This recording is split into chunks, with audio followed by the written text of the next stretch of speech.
عالمگیریت، بڑھتی ہوئی آبادی اور آب و ہوا میں تبدیلی دنیا میں بہت سی نئی چیزوں کی تخلیق کی وجہ بن رہی ہے۔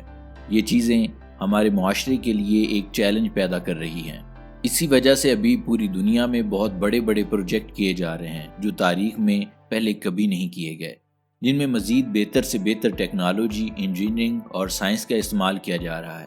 یہ ایسے منصوبے ہیں جو دہائیوں پر محیط ہیں، اور ان کے بن جانے سے دنیا میں ترقی کے نئے راستے کھلیں گے۔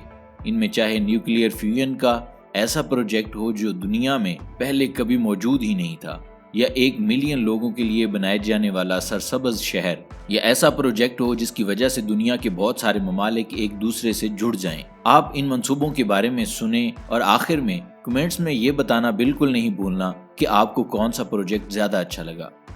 Nuclear fusion project.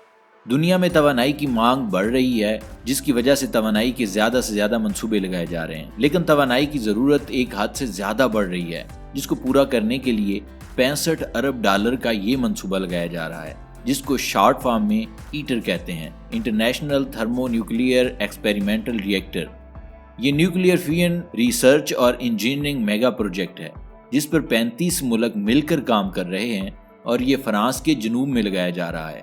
Nuclear fusion وہ عمل ہے جو سورج کے اندر روزانہ ہوتا ہے، جس کی وجہ سے بہت بڑی مقدار میں توانائی پیدا ہوتی ہے۔ یہی عمل پہلی بار دنیا میں زمین پر کرنے کے لیے تجربہ ہو رہا ہے، جس پر 35 ملک مل کر پیسہ خرچ کر رہے ہیں، اور مختلف ممالک سے اس منصوبے کے لیے مشینری تیار کی جا رہی ہے۔ اگر یہ تجربہ کامیاب ہوتا ہے تو یہ سائنس کی دنیا میں ایک زبردست سنگ میل ہوگا۔ اگر یہ تجربہ کامیاب ہو جاتا ہے تو دنیا میں توانائی کا مسئلہ ہمیشہ کے لیے ختم ہو جائے گا۔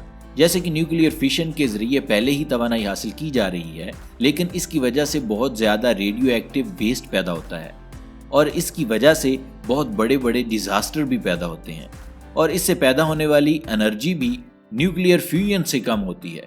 نیوکلیئر فیوژن کے لیے 2 نیوکلیائی کو ایک بہت بڑی فورس کے ذریعے آپس میں ملایا جاتا ہے، اور ایک ہی نیوکلیئر بنایا جاتا ہے، جس کی وجہ سے بہت بڑی مقدار میں توانائی خارج ہوتی ہے، جس کو اکٹھا کیا جاتا ہے اور اس سے بجلی پیدا کی جاتی ہے، بالکل اسی طرح جیسے پہلے نیوکلیئر فیشن کے ذریعے بجلی پیدا کی جا رہی ہے۔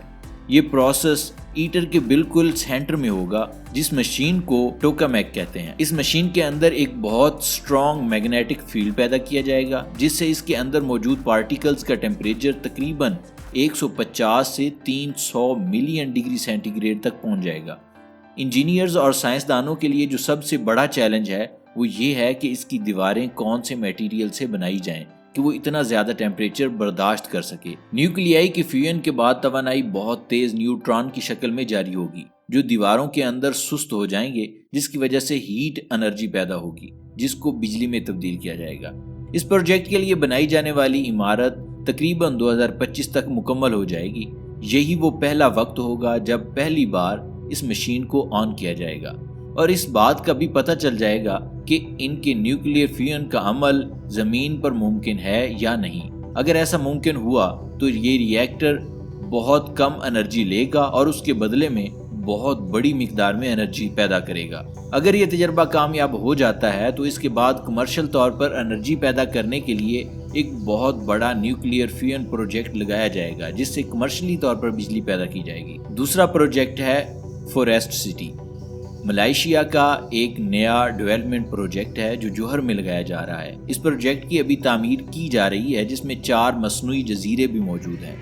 ان مصنوعی جزیروں پر 7 لاکھ لوگ رہ سکیں گے۔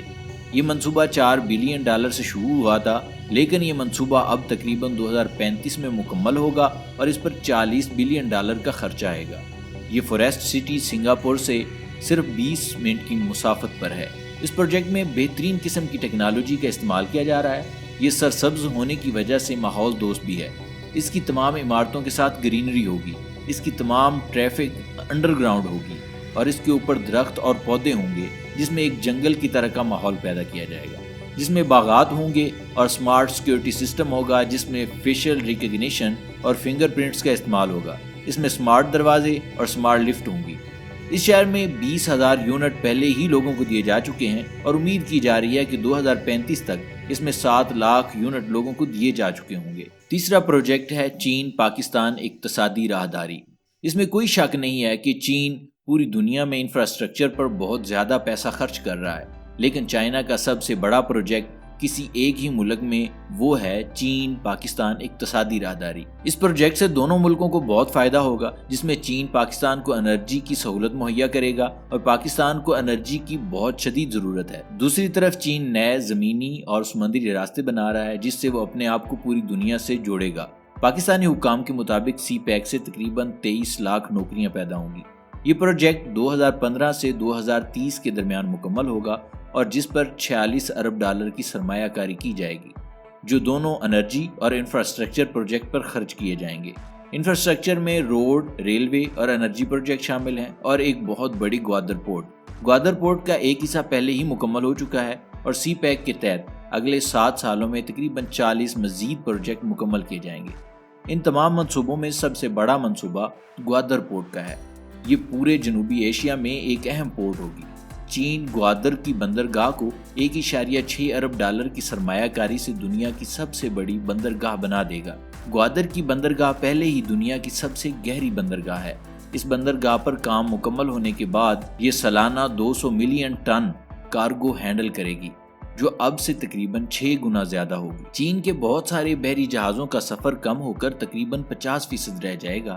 سی پیک صرف انفراسٹرکچر کا پروجیکٹ نہیں ہے، بلکہ اس میں 60% سرمایہ کاری توانائی کے منصوبوں پر ہوگی، جو بجلی کی فراہمی کو یقینی بنائے گی۔ تقریباً 2001 سے بعد میں پاکستان میں بجلی کا بحران پیدا ہو گیا تھا، جس کا معیشت پر بہت برا اثر پڑا تھا، جس کی وجہ سے 2 ڈیم بھی بن رہے ہیں، جن میں کیرٹ ہائیڈرو پاور پروجیکٹ اور سوکی کناری ہائیڈرو پاور پروجیکٹ شامل ہیں، جو ابھی زیر تعمیر ہیں۔ دونوں ڈیمز سے تقریباً 1600 میگا واٹ بجلی حاصل کی جائے گی۔ اس کے علاوہ چین کی سب سے بڑی سرمایہ کاری کوئلے سے چلنے والے بجلی گھروں میں ہے۔ یہ پیش گوئی کی جا رہی ہے کہ پاکستان میں کوئلے سے چلنے والے پاور پلانٹ سے پیدا ہونے والی بجلی 3% سے بڑھا کر 20% ہو جائے گی، جو کہ 2025 تک ہوگی، جس کی وجہ سے ماہرین کہتے ہیں کہ ماحولیاتی خدشات پیدا ہوں گے۔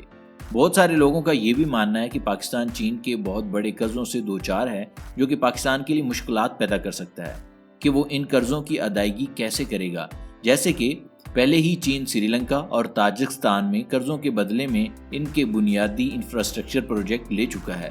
لیکن بہرحال پاکستان اس میں اپنا دفاع کرتا ہے کہ چین کے قرضوں کا حجم اس کے ٹوٹل قرض کے حجم کا صرف 10% ہے۔ جیسا کہ یہ منصوبہ چین کے لیے بھی بہت ضروری ہے، اسی طرح یہ منصوبہ پاکستان کے لیے بھی بہت ضروری ہے۔ یہ پاکستان میں کسی بھی ملک کی سب سے بڑی سرمایہ کاری ہے، اور یہ سرمایہ کاری چین کی بھی سب سے بڑی سرمایہ کاری ہے جو اس نے آج تک کسی بھی ایک ملک میں کی ہو۔ آپ بتائیں کہ آپ کو ان منصوبوں میں سے کون سا منصوبہ زیادہ اچھا لگا؟ اگر آپ کو یہ ویڈیو پسند آئی ہے تو آپ اس کو لائک ضرور کریں، دوستوں کے ساتھ شیئر کریں اور ہمارے چینل کو سبسکرائب کریں۔ یہ ویڈیو دیکھنے کے لیے آپ کا شکریہ۔